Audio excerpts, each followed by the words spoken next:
and help them grow in extraordinary ways. Unfortunately, I've also witnessed that in my rural community and surrounding areas, there's a lack of theater programs available to school children, despite being so beneficial to them. Because of this observation, I decided to research drama programs in rural Vermont schools and the barriers found when sustaining them. Before I begin, I'm going to define two very simple terms. First, I use the term drama when referring to performing arts activities like dramatic play, improv, acting, or any theater program. This doesn't include music, dance, or visual arts classes. I shared this definition with the participants of my study. Additionally, the United States Department of Education defines rural schools as those located outside of urbanized areas and clusters, including farming regions, small towns, and remote communities. Drama first entered U.S. classrooms as an academic subject in the late 19th and early 20th centuries as a way to help immigrant children learn English and adjust to American culture. Its positive effects on language development and socialization were clear early on. However, drama remained one of the last art subjects to be included in public school curricula, and consistent drama instruction is still uncommon.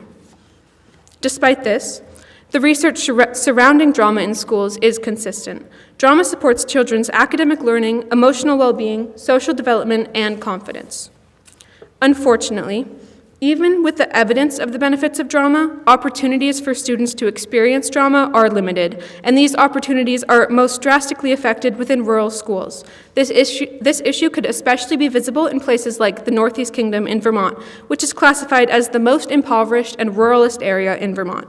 This contrast between what research says drama can do for adolescents and the lack of access many rural students have led me toward my central question, which is, what are the specific barriers that prevent rural elementary and middle schools in Vermont from implementing regular drama programs that allow students to access the benefits of drama? To fully understand why it's so essential that all students have access to drama programs, you first must understand the proven benefits of drama in schools. Throughout my research, 3 categories of benefits emerged. The first category is cognitive and academic development. Research consistently shows that drama participation can improve academic performance. Researchers conducted an experiment with 63 fourth grade students and found that after 10 sessions of classroom theater, students showed significant reduction in reading and spelling errors compared to the control group, along with improved literacy skills overall. Drama is central to learning as it motivates writing, strengthens oral communication, and can be used effectively to teach multiple subjects. Drama also plays a significant role in social-emotional development. Research notes that drama improves emotional regulation, social functioning, coping skills, and cognitive growth. For example, researchers found that 3 to 4-year-olds in empathetic dramatic play used significantly more emotion-related language and showed stronger emotional engagement than those in non-empathic dramatic play, demonstrating improved emotional awareness and embodiment of feelings. Research also highlights drama's impact on self-esteem and personal development. Performing arts participation is linked to improved mental health outcomes, including higher self-esteem and lower anxiety. Theater builds self-efficacy through performance experience, social feedback, and imagination, while also developing transferable life skills such as communication, teamwork, and adaptability. These academic, emotional, social, and personal children should have access to drama for the sake of their development. But what is the best way that children could access drama in a way that fully maximizes the benefits of drama? Well, researchers agree that there's a positive association between active arts engagements and adolescent well-being. Active engagement in arts is making, creating, or participating in the artistic activity rather than just observing it. Additionally, Texas educational state standards state that an effective elementary drama curriculum should include long-term learning, allowing students to progress from simple to more complex ideas. Research also shows that drama is most effectively taught by trained drama specialists, while non-specialized classroom teachers often lack clear objectives and progression in their drama teaching. All of these factors are commonly found in a classroom setting. Therefore, a drama class or a regular elective is the most effective way to share these benefits with students. Unfortunately, students enrolled in rural areas tend to access less of these opportunities than those in urban or city schools, especially when these opportunities are creative. The National Arts Education Status Report from 2019 determined that only 26% of rural schools offer theater or similar drama programs, compared to the 43% of city schools that do. Rural schools consistently face challenges regarding funding inequities, resources, and socioeconomic barriers. Poverty rates in rural districts are higher than average, and yet these communities are often underrepresented in state budget negotiations. Arts programs in rural schools often mirror these challenges. Rural teachers are often expected to launch arts programs with little to no training, budget, or staff. Systemic barriers, such as high poverty rates and difficulty retaining arts educators, consistently harm rural arts programs. However, the effect of rural struggles specifically on drama programs in schools has never been studied in depth. Since drama offers such unique and valuable benefits to children's development, I found this gap in research worth investigating. Additionally, I was unable to find any research focused on drama programs in the most rural area of Vermont, which is the Northeast Kingdom. Being a significantly rural area, studying it would assist in answering the question, what are the specific barriers that prevent rural elementary and middle schools in Vermont from implementing regular drama programs? To answer this question, I found it necessary to gather perspectives directly from the educators who experience them. I chose the Northeast Kingdom in Vermont to be the geographical scope of my study, since the U.S. Department of Health and Human Services classified it as the most rural area in the rural state of Vermont. The Northeast Kingdom consists of 3 counties, and by using the online educational database niche.com, principals from the 29 public K-8 schools within these 3 counties were contacted via email. I was able to invite 28 of those principals to participate in my study. My study used a mixed methods approach, using a survey that included 15 quantitative questions and 3 optional short answer questions to gather qualitative data and better understand the nuances of participants' response. I sent each principal my survey along with a detailed informed consent form. The survey collected demographic, attitudinal, program availability barrier, and teacher role data to analyze the accessibility and challenges of drama programs in Northeast Kingdom schools. And these are my results. Out of the 28 principals in the survey that the survey was distributed to, there were 15 responses. This is a 52% response rate, and considering the fact that the survey was distributed to every principal in the Northeast Kingdom and not just a population sample, this provides a substantial proportion of the target population. However, response rates did vary by county. Survey results indicated that drama opportunities in Northeast Kingdom schools are limited. While the most common offerings, which were extracurricular performances and classroom integrated activities, were reported by 46.7% of schools, less than half of schools offered either. Over 26% reported no drama programming at all, and few schools offered options like after-school clubs or electives. Notably, none provided curriculum-based classes or any drama therapy options, suggesting a lack of sustained drama education during the school day. The findings suggest that the most significant barriers to sustaining these drama programs were staffing related, with 46.7% of schools citing a lack of interested teachers and 40% reporting a lack of qualified teachers along with a lack of space. While funding was a factor, it was less frequently identified than staffing issues. Qualitative responses reinforced these findings and revealed an additional major barrier, which was time. It was mentioned 5 times in the 10 qualitative responses. Other notable barriers included a lack of student interest, space, and resources, and only 1 school reported finding no barriers. Overall, the results suggest that sustaining drama programs is limited by a combination of staffing, time in the school day, and resource constraints, with staffing and time emerging as the most critical constraint. To further assess whether the barriers found in sustaining drama programs in rural schools are situational rather than attitudinal, participants rated their knowledge regarding the benefits of drama and the perceived value of drama in school education. Participants reported high levels of both knowledge and value of drama in education, with most ratings falling between 7 and 10, and an average value rating of 8.5. This indicates strong overall support for drama in school. The percentage of students received free or reduced price lunch, which was used as a proxy for poverty level. The majority of surveyed schools serve high poverty populations, with over 80% of schools reporting that at least 60% of their students received free or reduced price lunch. This indicates that the sample is largely composed of economically disadvantaged rural schools, which supports the classification as the Northeast Kingdom as a high-need region. However, analysis of drama program availability by socioeconomic level show no clear linear relationship.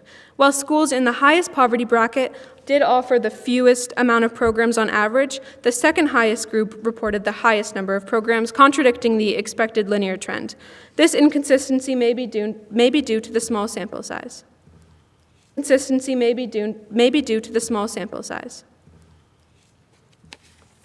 Finally, participants provided insights into the role of faculty members responsible for drama programming. Nearly half of schools reported having no drama teacher, while 40% rely on teachers who also teach other subjects. Only a very small percentage had a dedicated drama teacher. This indicates that drama is rarely prioritized as a standalone subject and is instead added to the responsibilities of already busy staff. The lack of specialized educators likely contributes to the limited availability and consistency of drama programming in these schools. Overall, the findings of my study indicate that the barriers preventing rural and elementary middle schools in Vermont from sustaining regular drama programs are primarily structural. The most significant barrier included a lack of interest in qualified teachers, limited time in school day, limited resources such as space or funding, and competing demands on existing staff, who are often required to take on multiple roles. The data suggests that even without sufficient staffing, the data suggests that without sufficient staffing capacity and resource allocation, even schools that value drama struggle to sustain consistent programming. The findings implied that a significant number of students attending schools in rural areas do not have access to drama programs. They're missing out on the proven social, academic, and personal growth benefits of drama because of structural barriers. This becomes an educational equity issue, not just an arts issue. As demonstrated by the findings, school officials already consider drama a valuable subject and are aware of the benefits in school. Therefore, solutions to accessing and sustaining drama programs in schools should focus on systemic support rather than persuasion. Resources and staffing were found to be some of the biggest barriers when sustaining drama programs, so additional funding and support for educators would be beneficial towards the goal of increased drama access. Grants specifically for rural arts programs would allow schools to gather resources for drama programs. It could also provide financial incentive to teachers interested in taking on a drama program in addition to their other classes or responsibilities. While this study provides useful insight into barriers to drama programming in rural Vermont schools, several limitations should be considered. The small sample size limits the generalizability of the findings, and the geographic scope may not reflect conditions in other parts of the state or other rural areas. Additionally, the sample was somewhat geographically uneven, with Caledonia County being overrepresented than the other two counties. Because participation was voluntary, the study may also be affected by the response bias, as principals with stronger opinions about drama programming may have been more likely to respond. Several opportunities for future research emerged that could further expand understanding of drama program access in rural schools. Expanding the study to include all of Vermont or multiple rural regions would improve generalizability. Including additional perspectives such as students or teachers would also offer deeper insights into challenges, which may not be fully captured through administrative responses alone. Finally, studying schools with successful drama programs could help identify effective strategies that may be replicated in other rural settings. I'm pleased with the outcome of my research, and I feel like I was able to answer my research question in a conclusive way. However, after discovering that staffing, material resources, and insufficient time are the specific and prevalent barriers that prevent rural schools in Vermont from implementing drama programs, I am concerned for the young students in rural Vermont who are missing out on the opportunity to experience drama education altogether. I hope that with increased attention and support, schools will be able to address these challenges so that more students can benefit from drama programs in the future. Thank you, and here are my sources, and more information about them are available upon request.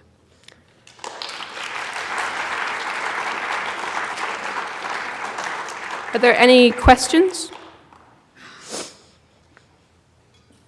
Faith? Do you find yourself working with drama, like leading it in your future?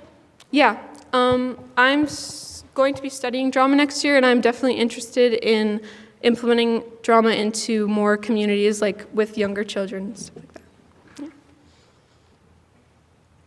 Claudia?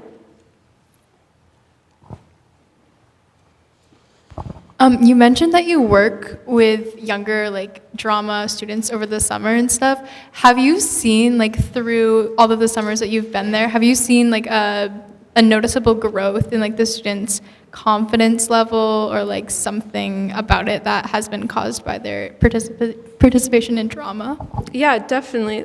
For example, there have been kids who one year come to the camp and are very shy and they aren't very open to performing, and then by the end of camp they are ready for a lead role in the next show that we do. And the past show that just happened, we had a student in the lead role who before I had barely even known her because she was so quiet and shy, and it's really inspiring to see kids come out of their shell like that.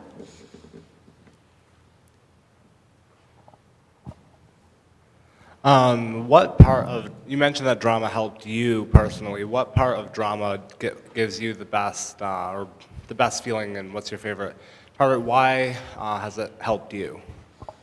I think that I was able to participate in theater when I was younger, and I still do.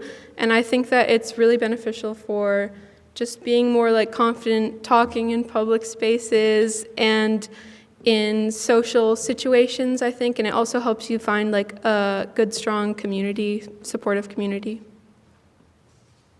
Favorite show at the Academy and why? What? Favorite show at the Academy and why? Into the Woods is coming up, and it's going to be amazing, and you all should see it. Yeah, there's a little promo. You mentioned that it's challenging for schools to have their own drama programs. Do you think it would be as effective for multiple schools to share a drama program in the community, or would that lessen the effect because it's not within the school? Yeah, definitely. I found a couple of the principals responded and said to my survey and actually shared that they have, I think, Peacham School or takes some students from other schools and allows them to participate in their drama programs. And so that's already happening in our community a little bit, and I think that's definitely something that would increase access if we grow that. Yeah.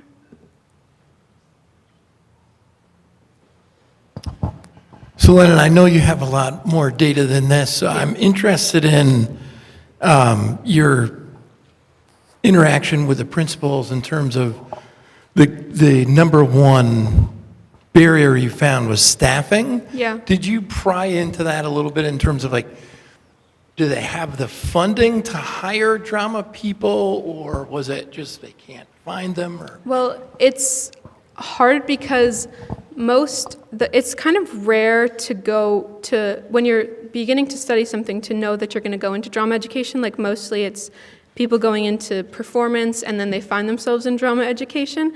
But so there's sort of a lack of qualified drama educators specifically, and a lot of schools look for people with a degree in education to teach the students, and so it's hard to find drama educators for schools. And also with funding, it's hard to staff someone who is specifically for a drama program, and usually they just find themselves sharing teachers with English and drama or math and drama, and then those teachers often don't have the the drama experience that a drama specialized teacher would have.